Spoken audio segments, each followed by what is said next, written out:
The rotator cuff is split up into four muscles: the infraspinatus, teres minor, supraspinatus, and subscapularis. There are a few different functions that these muscles have, so let's take a look at the four rotator cuff muscles. The infraspinatus, infra meaning below, and spin referring to the spine of the scapula, so below the spine of the scapula. Teres minor, teres meaning round, and minor meaning lesser. These two muscles are the prime lateral rotators of the humerus. The other two muscles are supraspinatus, supra meaning above, and spin referring to the spine of the scapula. So supraspinatus sits above the spine of the scapula. And the subscapularis, sub meaning under, and scapula referring to the scapula.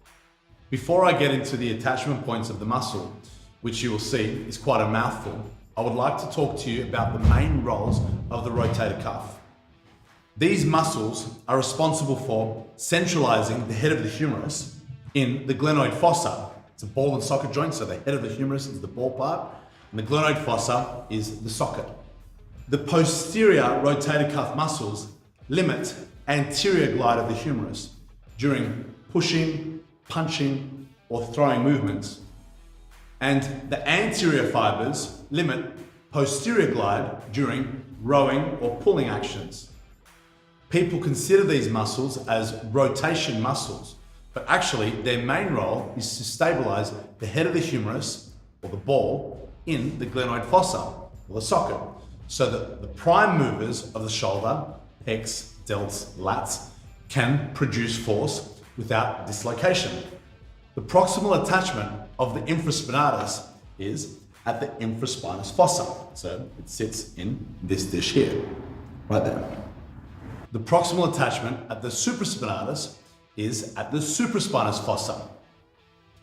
So it sits in this supraspinous fossa.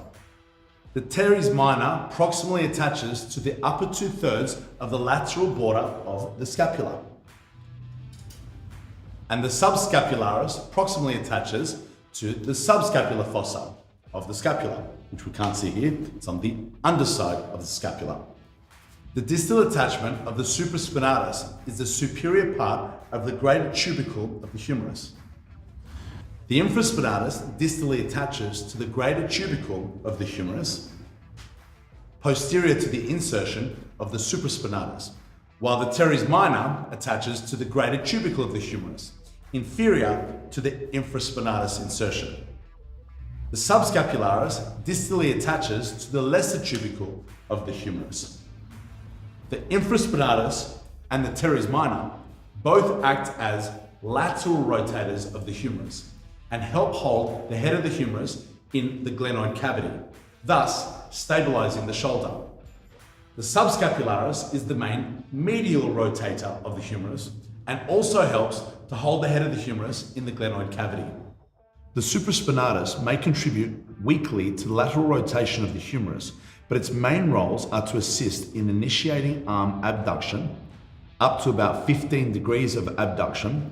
So for example, the first portion of the lateral raise, and to prevent downward dislocation of the humerus, as would happen if you were carrying a heavy suitcase.